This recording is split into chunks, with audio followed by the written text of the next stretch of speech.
Get the choir on up, please.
you what, Jesus, Jesus, only Jesus.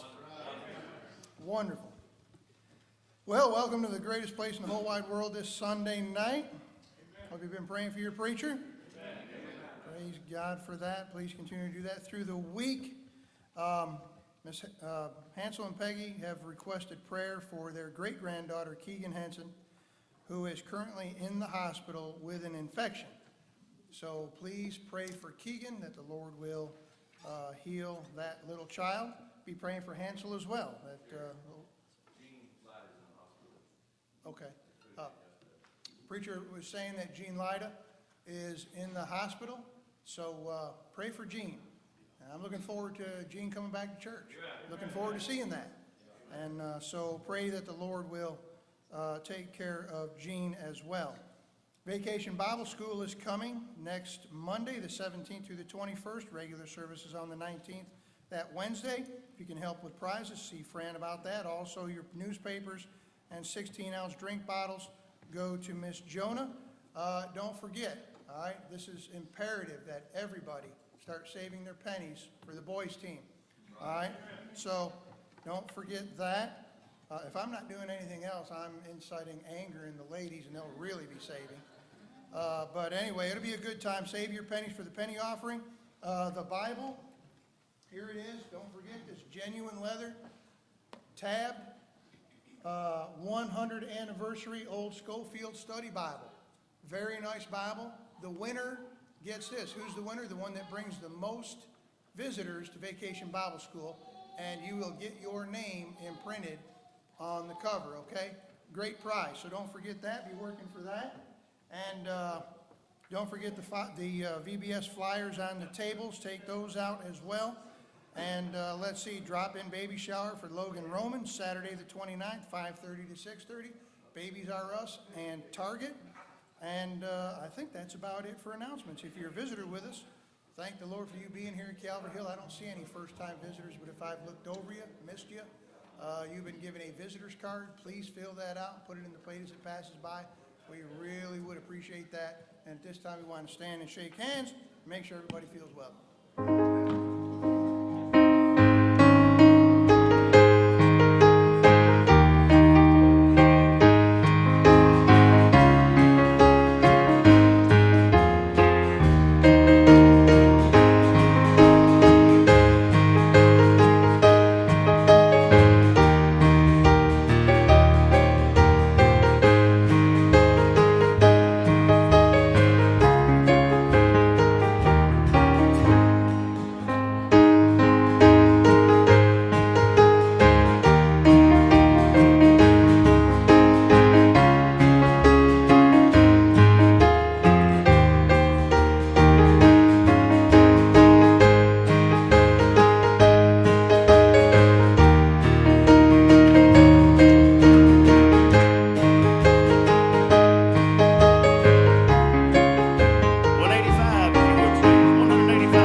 bless the offering, please.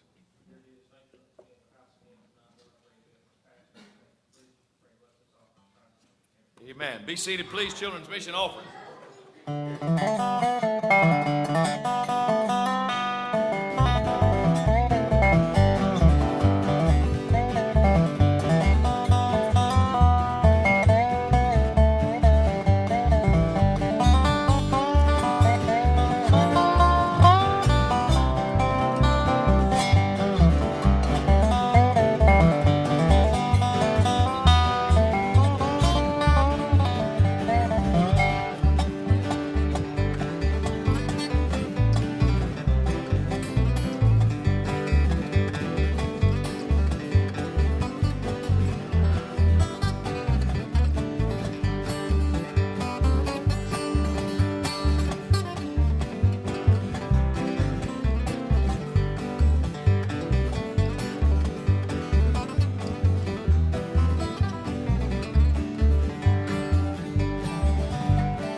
Of himself he made the earth and created heaven's span.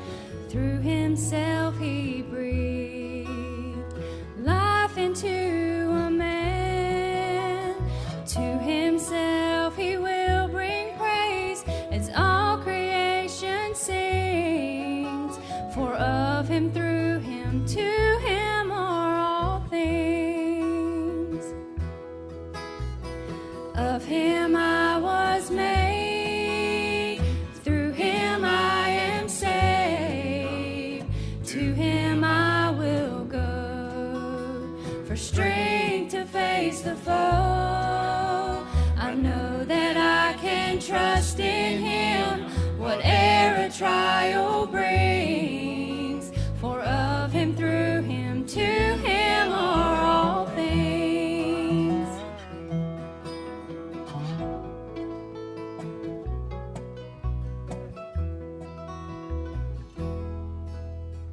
Of himself he gave his Son freely for all men. Through himself the Spirit came to comfort us within. To himself he draws his child to rest beneath his wings. For of him, through him, to him are all things. Of him I was made, through him I am saved. To him I will go, for strength to face the foe. I know that I can trust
yeah, okay, now we got it.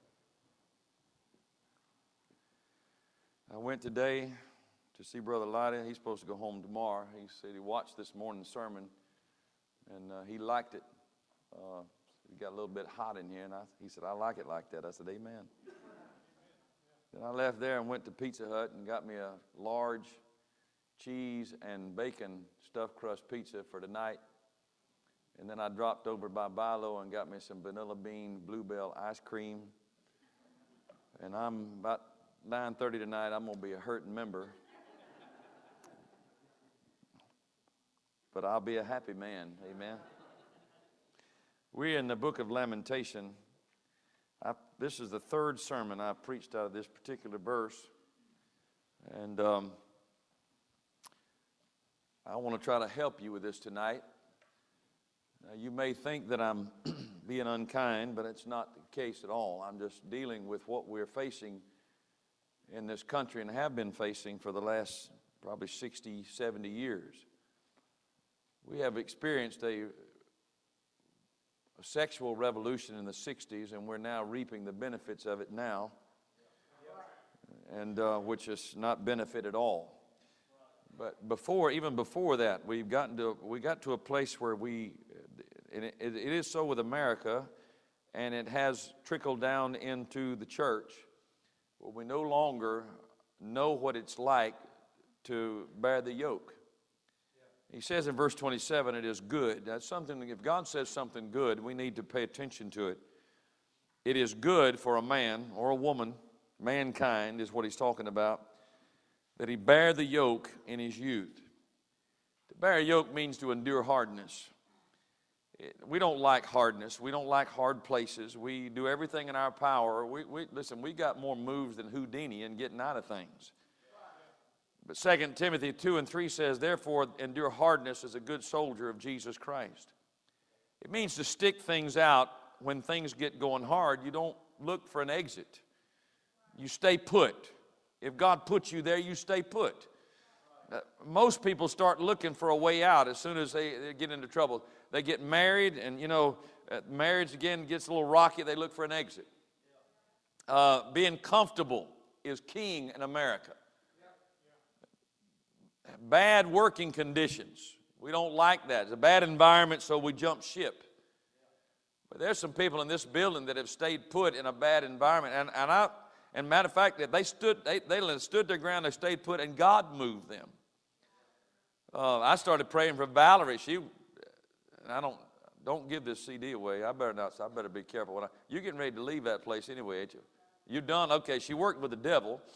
And so I prayed against this woman every day, that God would give her a different boss. Well, he's going to. He just decided to move Valerie out of the way. And I told him, I said, when you're gone, the judgment of God's going to fall on that place.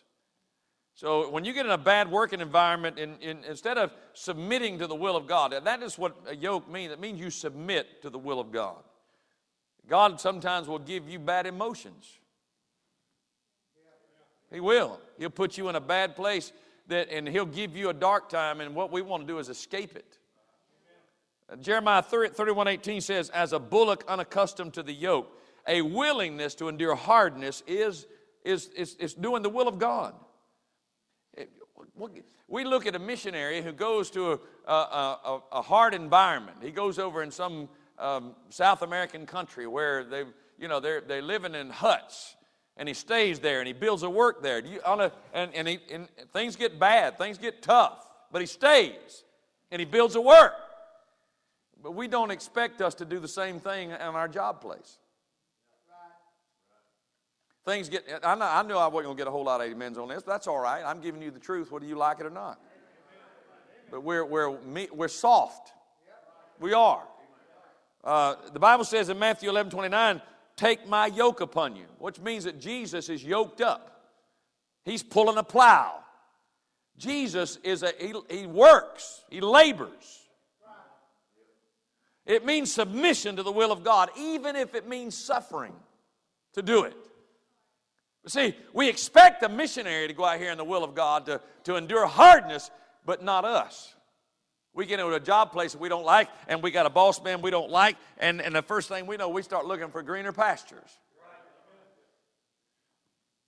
What he's saying in this verse is, not only do you learn to bear the yoke, but do it while you're young. Do it while you're 9, 10, 11, 12, 13, 14 years of age. What it means is our parents ought to teach their children to finish the job. Stay with it till it's done. We don't like it. And I'm talking to myself because I grew up in an era. I'm 57 years old, and whether you believe this or not, some of you younger people in my day were just as lazy. Well, maybe not as lazy as you are, but they're pretty close. People I went to school with didn't work. I was made to work, and I only worked when my dad was watching me. Every time he turned his back, I was sitting down. He wondered if I had a wood magnet in my rear end.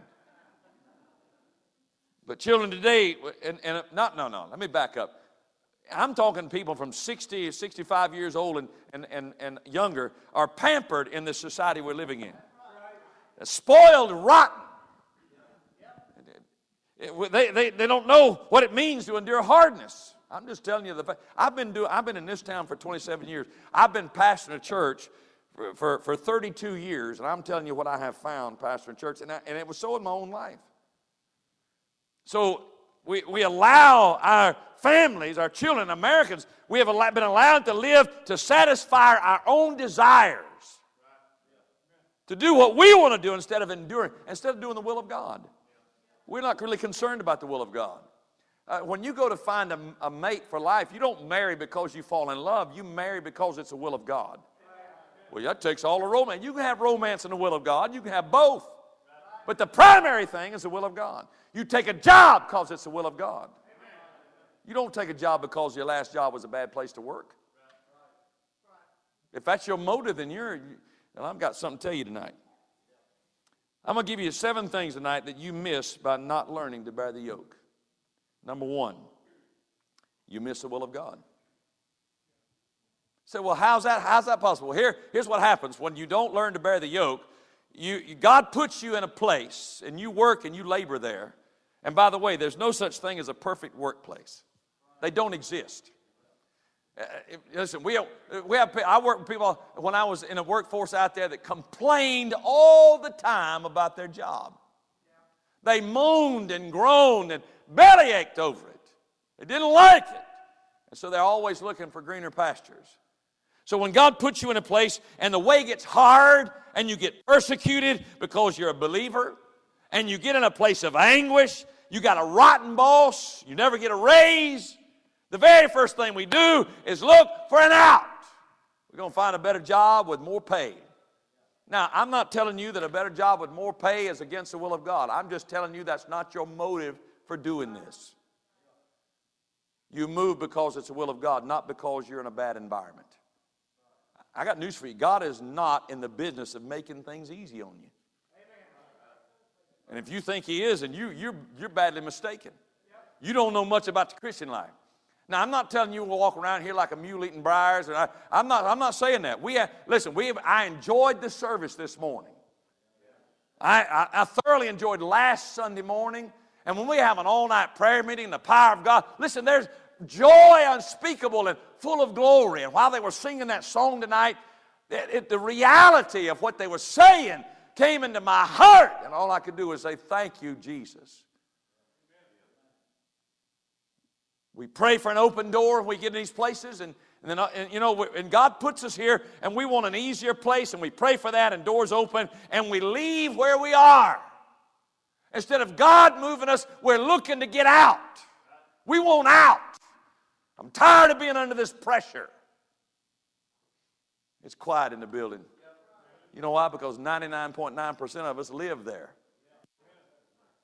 But not interested in the will of God. I find that most of God's people are not interested in the will of God. What you're interested in is satisfying your own desires. But you'll never find the will of God. Listen to me. Until you learn to bear the yoke, you'll never find the will of God. Proverbs 15:19 says, the way of the slothful man, and by the way, a person that's always looking for an out because the work is not what they want or the bad environment is lazy. The way of the slothful man is a hedge of thorns. Now, what does that have to do with not finding the will of God? It has everything to do with it. The Bible says in Hosea 2:6, when he's talking about Gomer, he said, I will hedge up thy way with thorns and make a wall that she shall not find her paths. You'll never find the will of God when you're always looking for an out. You're always looking for greener pasture. You'll never find the will of God. When you learn to stay put and bear the yoke, then God can direct you. Because that's what this whole thing's about. All your paths will be hedged up by thorns, and you'll never find the right one. When I moved to Packlet, South Carolina, I'd been in all kind of places. I left the will of God in 1987. Now, God rules and overrules, and I gave my life to Him, and I sold out to the Lord and learned to bear the yoke, and we have now the perfect will of God. Calvary Hill Baptist Church is the perfect will of God. And by His grace, unless I lose my marbles, I ain't going out of here except in a pine box or in rapture. Or if my wife really loves me, she'll have a nice mahogany box, not pine. But here my point is, when I got here, I left where I was at because it was a bad environment. It was not comfortable. I was miserable. And so I looked for a place to go. And I found the first open door. Well, it wasn't the first one. It was the only open door that looked. I had a church in Ohio that wanted me to come up there. And when I was in Chattanooga, and they said, but there's one drawback you need to know. I said, what's that? They said, we vote on our preacher every year. I said, no. I'm not putting myself and my family through that. Little did I know I was going to get the same thing when I got here. They voted on me twice in 1 year. I beat that one in Ohio, baby. Then I went to a church in Missouri. They had 50 people and 9 deacons. Think about that. That's 20% of the congregation was deacons. So, and I'm sitting there one day, and I preached that morning. This is in Missouri, and my kids wasn't even that old. They looked at me and said, we don't like it here. I said, don't worry about it. I don't like it here either. They voted 100% to bring me. These people was dumb. They were stupid. Stupid. If you want a man to come, you're supposed to put on your best foot forward first. And if that was their best foot forward, I'd hate to see what was going to happen when I got there. They took me over and showed me this nice white brick home.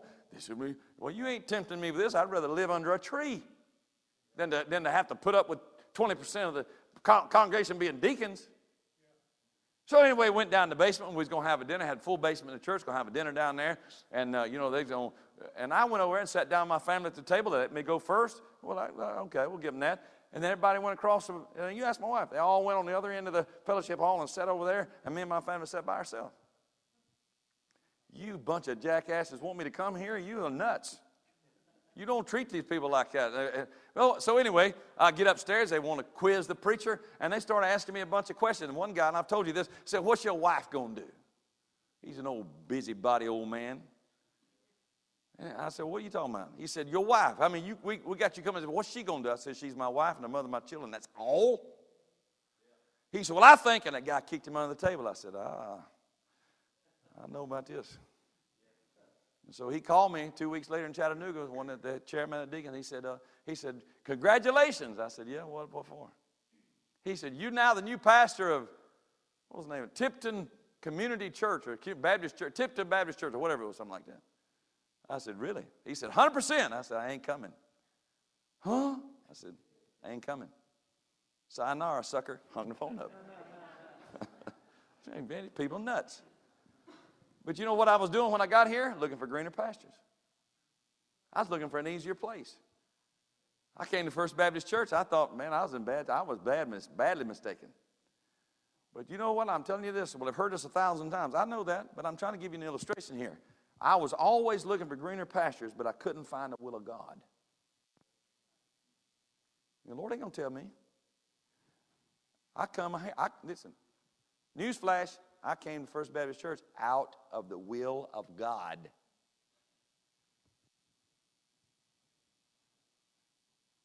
But I started praying, and I said, come hell or high water, I ain't moving no more. I'm going to learn to bear the yoke. I was 30 years old before I ever learned to bear it. And I got news for you. And I'm kind of overstepping myself, but it's a whole lot easier learning it when you're 14 than it is when you're 30. or 40. And the devil pulled out all stops. He beat the stuffings out of me. I didn't budge.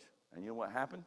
On Father's Day, 1991, I found the perfect will of God. You don't find the perfect will of God unless you learn to stay put. Now, I know you don't like this, but I'm telling you to help you because some of y'all got this attitude, well, if it don't work out, I'll just go over here. Then you're not interested in the will of God. And you ain't never going to grow. You ain't never getting anywhere.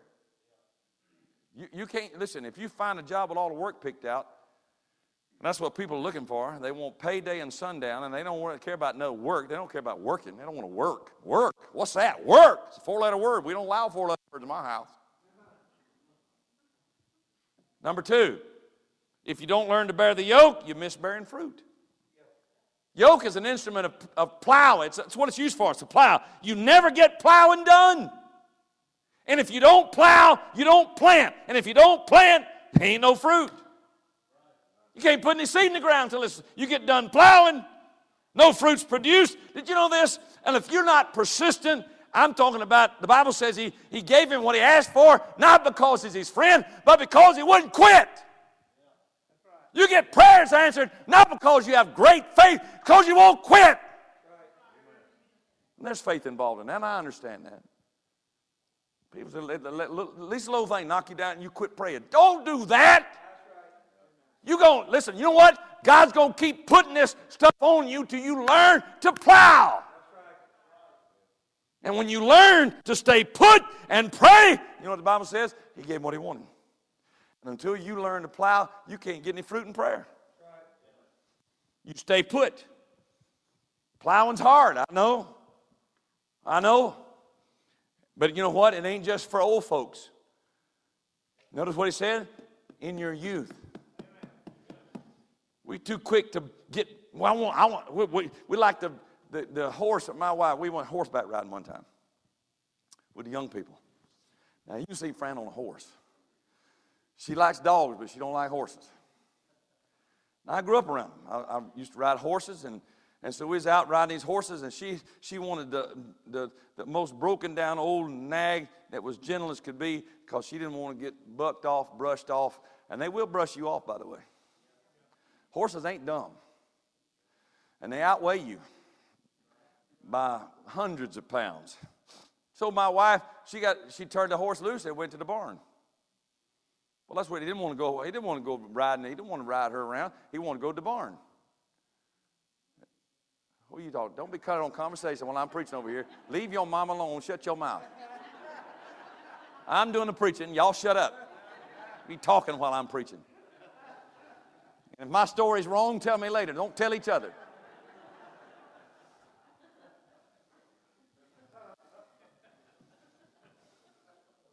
But that's the way people do. All they're looking for is when they get to the barn. How can you expect fruit when plowing's not done? It's too hard and it takes too long. We expect things to come up overnight. You ain't even got, listen, how you expect it? You ain't planted nothing yet. Honey, you ain't even got off on plowing. Well, I ain't got no fruit. You ain't plowing. We usually going to stick a little hole in the ground, drop fruit in. It don't work like that. It takes labor, hon. Sweat. These people, oh, God have mercy. They're not bearing any fruit. They're not bearing any fruit. They think it's fruit. It ain't fruit. You know why it's not fruit? Because they're not learned to stay with the plow. And you know what? When you don't have any fruit, you can't feed nobody. People cannot feed from a quitter. You can't feed your children. You can't feed your wife, your husband. You can't feed. Listen, do people feed off of the Christ that's in you? I'm not talking about teaching a class. More than that. A quitter can stand up and study and teach a class. I'm talking about the Christ that's in you. Can they feed off of the Lord that's in you?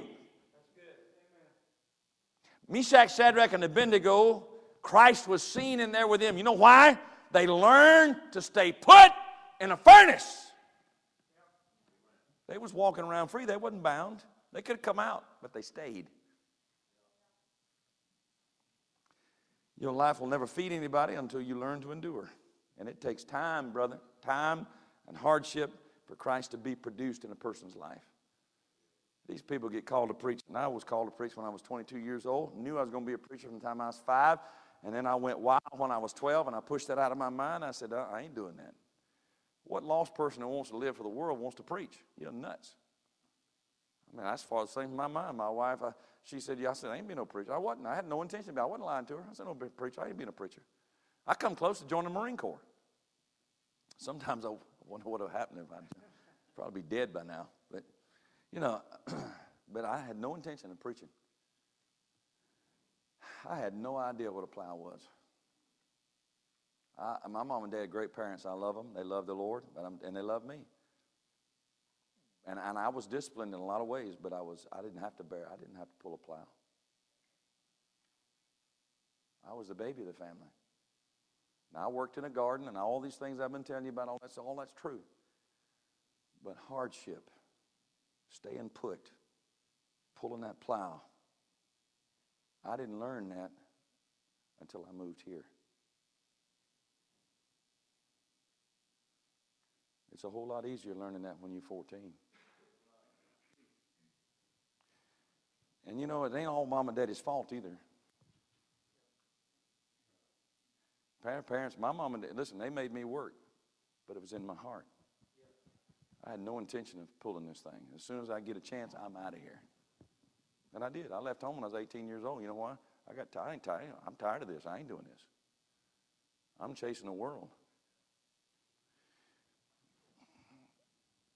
Noah would have never finished the ark if he hadn't learned to pull a plow, to bear the yoke. Moses never would have entered the promised land if he hadn't learned to bear the yoke. Oh, I got you there, preacher. He didn't go to the promised land. I got you. He did go. In Luke chapter 9 and verse number 30, he's on the Mount of Transfiguration talking with Christ in the promised land. He got to go. You don't think God's going to let him do all that and go through all that he went through and not get him to the promised land? He got in the promised land. Hannah never would have seen a Samuel had she not learned to bear the yoke. We're too quick to give up. David never would have been king. Joey just got, did you get done today? Well, I'll be dog, man. Shocker, shock. He said, I'm going to get done now. I looked at Jared. I said, nah, he'll never do it. I said, we're going to be in here in a millennium. Elijah never would have seen rain. You remember he sent that guy back 7 times? And we got this idea he prayed a little now lay me down to sleep prayer. No, sirree, Bob. Them guys knew how to pray. I would imagine that prayer lasted maybe an hour or so. Then he got up all and said, go check. And he went back and said, didn't see nothing. Then he gave up.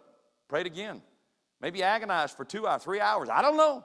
But he sent that guy back 7 times. He wouldn't quit. And we quit when things don't come our way. We ask for it. A couple of months goes by. We quit. You'll never find the will of God, and you'll never have any fruit.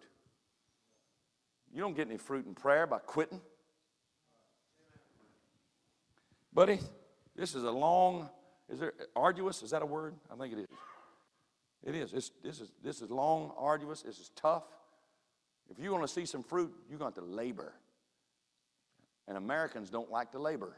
That's the reason we don't have people, this church ain't overflowing tonight. You know why? Because we're lazy.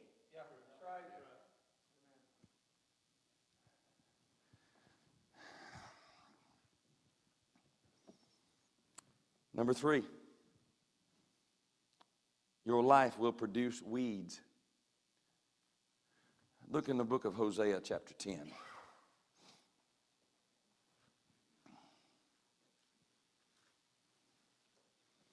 Now, I say again, I'm not trying to be unkind. I'm trying to help you. Because, see, some of you sitting here tonight are frustrated because you don't understand why things ain't going like, I don't understand why God ain't doing for me. You know what? God's waiting for you to buckle up, dig in, and learn to bear this plow. Bear the yoke. Stay with it until the job is done. And I got news for you. It may take 3, 4, 5 years. You may be plowing for years. Yeah. How valuable is it to you? according to what you want. You say, well, is it valuable to you? Then you'll stick with it. Look what he says in Hosea chapter 10 and verse number 12. Sow to yourselves in righteousness, reap in mercy, break up your fallow ground. You cannot sow and you cannot reap until first the fallow ground is broken up. What is fallow ground? It's ground that has never felt the plow. The same year after year after year after year. And I'm going to tell you something. We may find ourselves envying an unplowed life. Because it doesn't seem to have the problems and the circumstances and then have to endure the hardship. And so we wind up doing what's easiest. Do you know, in Christendom, across America, we've had fads come and go. Remember Promise Keepers? That was a fad. It's gone. There are churches in Spartanburg that were massive churches in the 80s, and people were flocking to them. One of them just had, as out on 85, they had to sell their building, their ministry, to another ministry that's in the state of Georgia. They now have a big screen in their auditorium. They don't have a pastor. Then one of them over where back there where Joy grew up, huge place, and people were flocking to that place. You know what? It was a fad. You know why? Because they had to sell their building now, and they moved across town to a building less than half of what it used to be. People are fickle. They'll you know, when we first started here, we filled this place up. In the first 6 months, this place, man, we was full, packed out. I thought, man, we're going somewhere. Guess what? It went all the way down to 75. We don't want to do this. We had 2 church splits. I used to have a treasurer here that every time we'd vote on something doing, I don't have any deacons. You wasn't a deacon here then. I don't think I have any deacons here that was Gene's watching this. He was a deacon here then. Every time we'd vote on doing something, he'd run around trying to undermine what we was doing. And then you live in a house that you didn't have any money. You couldn't even hardly pay attention. You were so broke, so poor, and you live over here, and the roaches are taking over, and the rats are taking over, and there's no heating and air conditioning not working because the ductwork has collapsed under the house, and you got a bathroom floor that's rotted, and I stepped on it one time and straddled the beam. The floor gave way. About that time, Candace opened the door, and the guy that was helping me put in that floor, he looked at her, he said, "You better get out of here. This ain't a good time." I hate ceiling fans. Ceiling fans, in my opinion, there'll be ceiling fans in hell. And I had to put ceiling fans up. And I was in the bedroom one day, and listen, if you want to get me out, get me in the flesh and out of fellowship with God, and you think I'm lost and going to hell, put me in to put up ceiling fans. I'll guarantee, listen, you want, what happened? He turned to Dr. Jekyll, Mr. Hyde. Hate him. Don't even ask me to put up a ceiling fan. Chad will do it. He likes doing it. I was in the bedroom one time, and I don't know anything about electricity. Don't know nothing about it. Don't want to know nothing about it. And I had the switch turned off, and I started trying to put up a ceiling fan, and the side of that ceiling fan hit the wire, and it shocked the hooey out of me. And Fran looked at me. I said, "You better get out of here. Just get out of here." I said, "Me and you going to have a divorce. We're going to get out of here." "Well, I ain't done nothing." I said, "I know, but I said, I'm so bad right now, I'm fixing to eat somebody, and you get out of here." I had to call Ray Robinson. I didn't know about electricity. And they had wired that thing all the way straight from the box. Who in their right mind does things like that? Couldn't get it. I had to go to the power box, turn the power off. Idiots!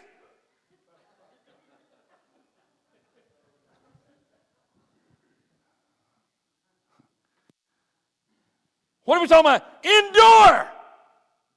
Some of you people sitting here, you think we came into a building that looked like this? No! This place was a disaster. Listen, dogs didn't want to live in this place. What was he doing? Teaching me to plow and to stay with it. I had a complete nervous breakdown in 2006. You know, the only thing I want to do is get out of this.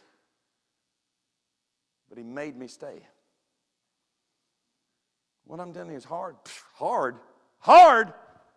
Buddy, If you ain't, I don't know if you ever had, I don't know if you've ever had a complete nervous breakdown, but the last thing in the world you want to do is stand up in front of 200 people and tell them about the grace of God.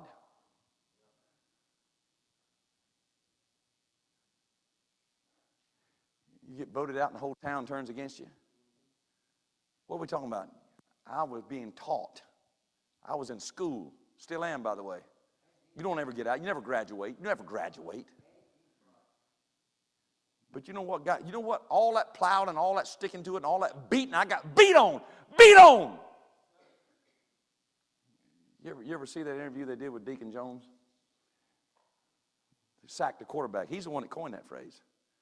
And he said what it's like putting his quarterbacks in a bag and beat on the bag. That's what he said, beat on the bag. And that's the way I felt like God had put me in a bag, and he beat on the bag the whole time I was here. But in the process, he got you, and he got you, and he got you, and he got you. You know when this fruit started coming? When I stayed put. But we want fruit without plowing. You in a dreamland, honey. What you're going to have is a fad. It ain't going to last. It's going to take wings and fly off. I know a preacher friend of mine up close to Indianapolis, and he pastored a church, and that church is huge. That auditorium sit 1,500 people. And they was running 120. How'd you like to have an auditorium sit 1,500 or have 120 in it? How'd they build that? Singing. Gospel music, which I hate. Gospel, I know some of you like it. That's fine. I ain't got nothing. That's just my own personal preference, and I don't like it. And I think most gospel singers are entertainers that get paid, and they wouldn't spit on you if you was on fire. That's my own opinion. Take it for what it's worth. It ain't Bible, but it's my opinion.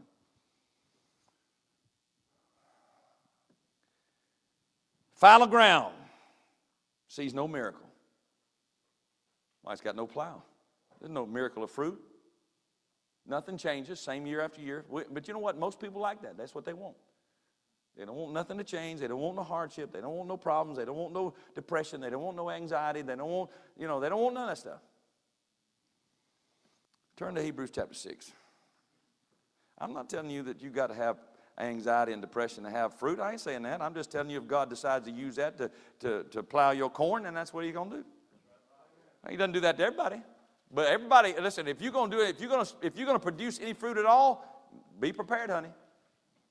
Your fallow ground's going to get plowed up. Hebrews chapter 6, verse number 8. But that which beareth thorns and briars is what? What's that word? Rejected. The word rejected right here is the same word that is used in 1 Corinthians 9 and 27 when Paul said he feared that after he preached to others, he himself should be a castaway. The word rejected is the same word castaway, which means that you are now disapproved or disqualified. What's he saying? If your life is not being plowed, if you haven't learned to bear the yoke, and it's not bearing fruit, it's bearing thorns, and its briars are rejected and nigh unto cursing, whose end is to be burned. And he's not talking about hell here. He's talking about the same principle you find in 1 Corinthians chapter 3. The wood, hay, and stubble will burn. A life that is not used to the plow, won't do the plow, doesn't bear fruit. When you get to the other side, everything that you've got, he's going to put a match to that thing and it's going to go up in smoke. Number 4. This sermon ain't going to last long, and I know you'll be happy about that. Number 4. I'm going to my pizza in just a minute. You fail to develop character. Life for a person who will not bear the yoke is unstable. Why? Because they're on again, off again. Here today, gone tomorrow. They've never learned to endure. And their word, listen to me. Are you listening? Their word is no good. Because they'll tell you something, and then when it gets tough, they leave. They quit. Your word's no good. And your reputation will begin to precede you. People may like you, but they're not going to trust you. Because you can't stick with nothing. I'll be honest with you, I swear I was. I was like, I don't know how my wife stood it. Listen, you better thank God my wife's got tenacity, because I'm going to tell you right now, I didn't have any character whatsoever when she married me. I was flitting around like a butterfly. Life is so fun. We have a ball. Got a little baby. I don't care. Guy comes to my house, said, we got a problem down here. Went out behind First Baptist Church, North Spartanburg at that time, and they was all out there fighting, carrying on like a bunch of idiots. And I got a wife and a baby sitting at the house. I come home, she won't speak to me. Is there a problem? No. Well, you lying. 2 days later, everything all right? Yeah, that's all right. So you begin to find out, you know what? No character. I quit my job. You got another job? Nope. It made me mad. I quit. I got children. A child. I got a child and a wife, and I got a house I got to pay for. It wasn't much of one, but it was. It had a mortgage on it. I bought it. It was $2,200 I paid for that mobile home. Now, back in that day, listen, I went and bought a television and gave it to her for Christmas. Actually, I gave it to myself, but I made it out like I was giving it to her. I had to put it on. Listen, it was black and white television. Hammond Brown Jennings, nobody give me credit. Hammond Brown Jennings, we still trade with Hammond Brown Jennings. I guess they're out of business now. But we traded with them people while I was living in Spartanburg. The whole time we was living. You know why? Because they were the only ones that give me any credit. And I forgot what the payments was, like $14 a month. Couldn't hardly make the payment. No character. I got saved. It didn't change. You don't get this idea that because you get saved, everything just turns. You don't turn into instant Christian. You don't turn into instant maturity. I still a bum. I was a saved bum, and I was a bum. So what am I doing? I just run off. You know what happens? God started working on me. Oh, Lord. He started beating on the bag. He beat on the bag.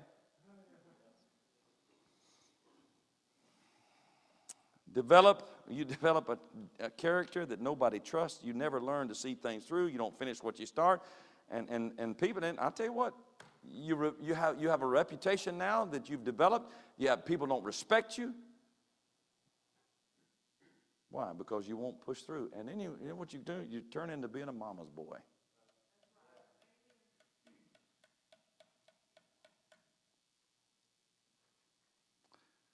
Number 5. Boy, I tell you what, I ain't throwing this message away. I'm going to keep it.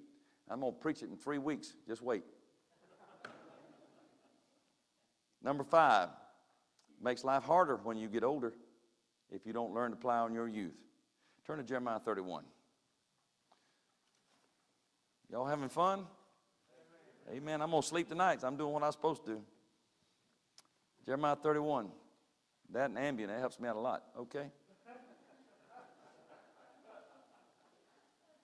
Yeah, they took Ambien away from Peggy. She used to take that stuff, you know. She coming back from Hardee's one day and didn't even know she'd been to Hardee's. She crossed the highway and had a wreck. She kind of woke up and said, how'd I get here? They got a place down in Greenwood, and she's down there. She has dolls down there that had a little bandana around her head. Was it Roger Wayne was telling you about? Roger Wayne, she woke up the next day, and that doll's bandana was all stretched out, and she was mad. And Roger Wayne said, Nanny, that was you. She put it on her head and was walking around with that thing on. So they took her Ambien away from her. Don't pay to tell the preacher nothing, does it? Look what he said, verse 18, I've surely heard Ephraim bemoaning himself, for thou hast chastised me, and I was chastised as a bullock. Look, why was I chastised? Unaccustomed to the yoke. If you belong to him, he's going to teach you how to plow or kill you in the process. What happened? Surely after I was turned, verse number 19, I repented after I was instructed. I smote my thigh. I was ashamed, even confounded, because I bear the reproach of my what? Didn't learn it. It makes life harder when you get older. If you learn young, it's a whole lot easier. If you make a decision right now, Bailey, how old are you, 17? If you make a decision right now, I'm going to bear the yoke. It's a whole lot easier on you right now. I believe you're saved. I believe you are. If you don't do that right now, in 20 years, you're going to have an awful time. He's going to beat on the bag. Now, you might not, I'm telling you by experience, I've been where you are. You ain't never been where I'm at. But if you don't listen to this preacher, if you don't settle down and say, I'm going to bear the yoke. I'm going to stand for Jesus. I don't care if it costs me my job. I'm going to stick with this thing. I'm going with God no matter what. If you don't do that now, You make a decision when you're 35 to do it, you're in trouble. He's going to beat the living hell out of you. And that's not a bad word, because everybody in this building is filled with hell, and his job is to beat it out of you. It's more difficult to learn this when you're 40, buddy. Why? Because you've gotten used to taking the easy road. Well, we'll have fun. No. One of these days, God's going to say, done. You ain't doing this no more. I'm done putting up with this. What I'm going to do is put you in traction for 6 months. And then I'm going to have you're 40 years old and you have some 22-year-old nurse come around and wipe your behind. How would you like that? It's quiet in the building now. You don't think God means this? I'm telling you right now. If you be without chastisement, you're a bastard child. If you're really his, he's not going to let you get away with this. You go flitter like a butterfly right now. I was having fun. We're having a great ball. Yeah, when you're 40. Then he's going to say, done, stop, whoa. You ain't getting away with this no more. Your child now is on drugs. And they wind up in a rehab. And they get out and they go back to drugs. And they go to rehab and they get out and go back to. How would you like that? How you going to run from that now? You've been running from stuff all your life. How you going to run away from that? Running days are over. I got news for you. Some of you in this building, one of these days, God's going to say, stop! Enough! Your running is over. See, I know they weren't going to like this, but I'm telling you what I'm living right now. I can preach this because this is reality to me. I've been doing this now for 27 and a half years.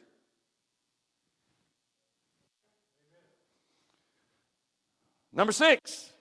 We got one and one more after this. When you do not, listen to me, when you do not learn to bear the yoke, some people, get this now, some people will live their whole life and never get it. Now that doesn't mean they're not going, what I said, it doesn't negate what I just said. God's going to do that. He'll get done and he'll chasten you but you know what, even though God beats on me, do you know, just because God whoops on you and beats on you doesn't mean you're going to take the punishment. I know preachers tonight. I know a man right now tonight. I can't tell you how many churches that guy was in. He stayed in the church 2 to 3 years. He's dead now. He died in his 70s, but that's the way he lived his whole life. Do you know how much fruit he bore? None. No ministries. You don't get a print ministry when you're running all over the country. You get a print ministry when you learn to stay put. No lasting fruit. This man's whole life was a waste.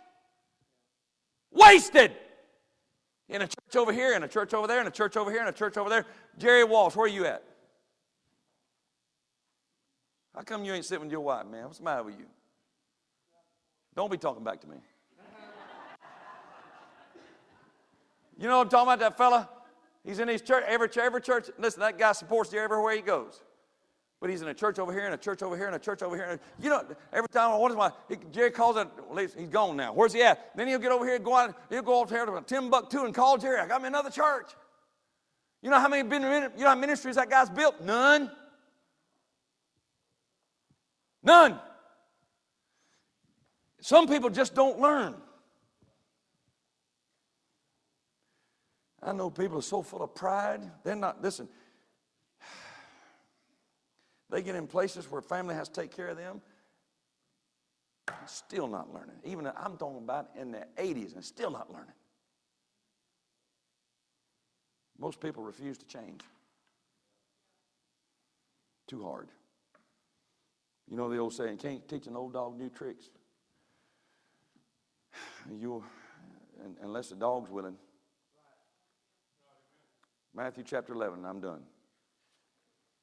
You can go back and sit on the couch now, Jerry.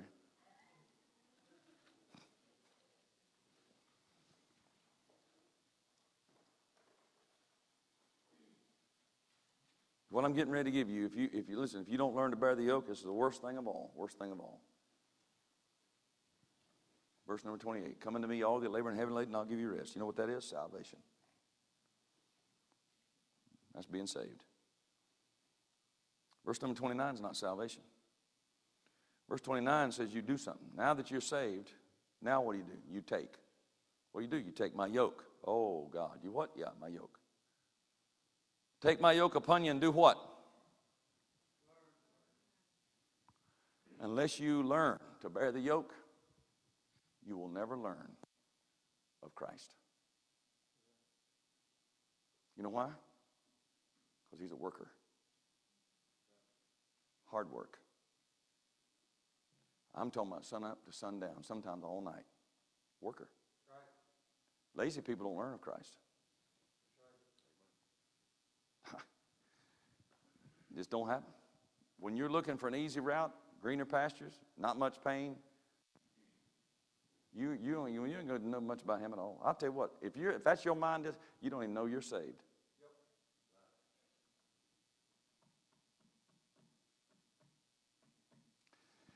We get to know him by taking his yoke.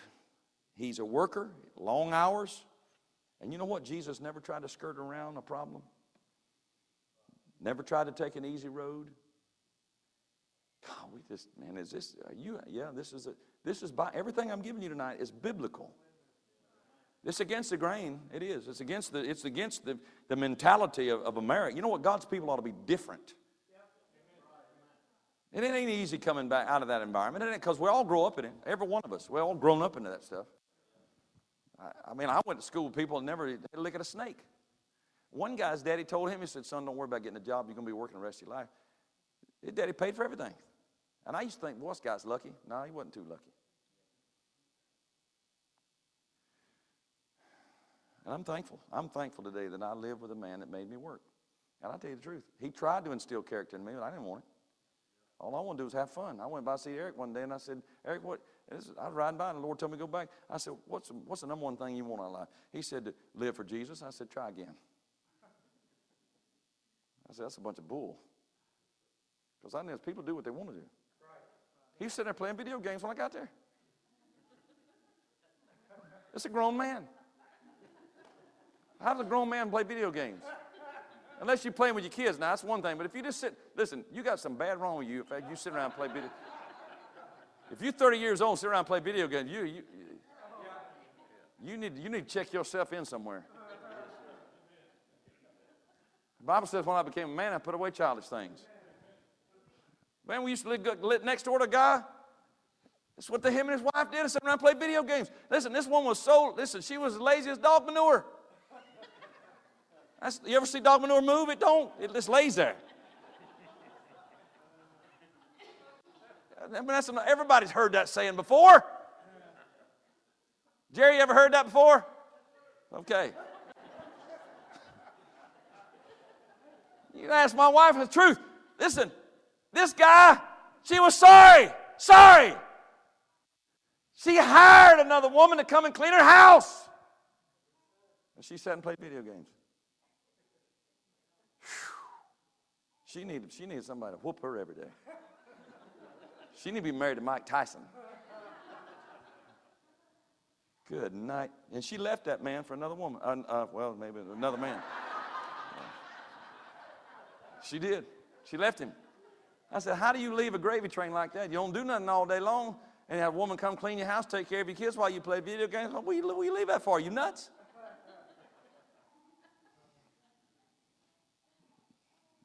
You refuse to bear the yoke, you never get to know him. You miss the greatest treasure in heaven and earth. I never got to know him until I stopped. And I said, I'm not moving off this. I'm going to keep plowing. I'm not quitting no more. I'm done. That is when I found the will of God. That is when fruit began to bear. That is when I learned how to pray. That is when I got to know him. Man, I would never want to go back to what things were 28 years ago. Oh, Lord God. I know my wife would to me be what I used to be 28 years ago. I couldn't tell you the will of God from Joey's beard. I didn't know. I had no idea. I thought, I tell you I know. I knew a lot about the Bible. But I didn't know much about Jesus. And I'm going to tell you something else. I had rock solid assurance, didn't have that. And if your life is up and down, wishy-washy, in and out, on today, off tomorrow, neither do you. That's where most believers are, though. You got saved, and go back day and time, yeah, but you don't know much. You don't know much about the Lord. And I'm not talking about Bible knowledge either, because there are things you ain't gonna get. I mean, you can learn. The Bible's written on a 6th grade level.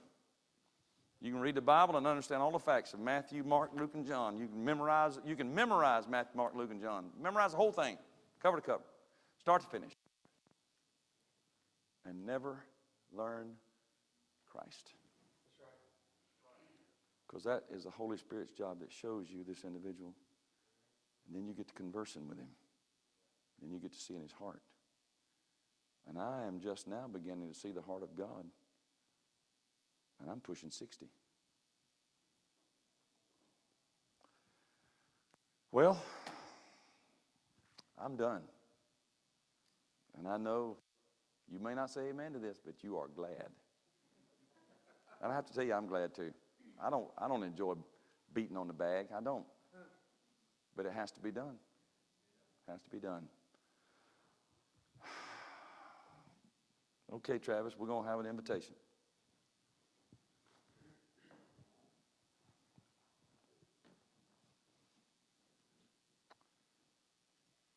What do we do about this, preacher? Here's what you do. You make a heart decision. You want the will of God. And you begin to pursue Christ. Now, let me tell you what's going to happen. When you begin to pursue him with all your heart, he's going to turn the devils of hell loose on you to try to get you off track. Things are going to get hard. They may get dark. It may get so bad you don't wonder if you're going to lose your mind. But you stay on that path. And I'm going to tell you what's going to come out of it. Joy, power, the person of Christ, fruit. Things will change. Jerry, you see that man right there? There's been a change in that guy in the last 2 months. He ain't the same man that he was 2 months ago. The change. I sense it. I watch people. I can tell you when something's going on. It's a change. And that's what I'm talking about. You know what? You know what God had to do to Jerry and Loretta? If they wouldn't pull the plows, you know what happens when you break that plow of wood? He'll give you an iron yoke. Now what you going to do? It's painful, ain't it? You'd be better to take it up now while it's wooden. Iron yoke weighs more, and you can't break it. Let's stand together, please. Play for us, brother. Whatever God put in your heart to do at the altar, if you need to come on.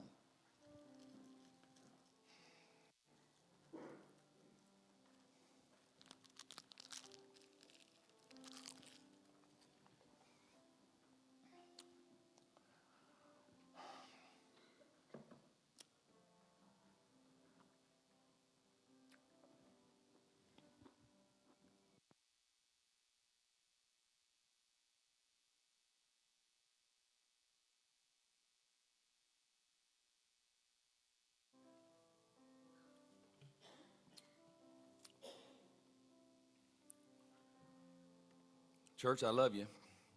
I said not these things to hurt you,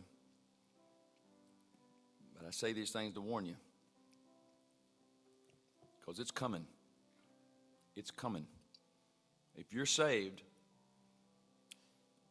it's coming. You better make a decision right now to get down to business, because I'm telling you right, if he has to fit you for this iron yoke, that's rough.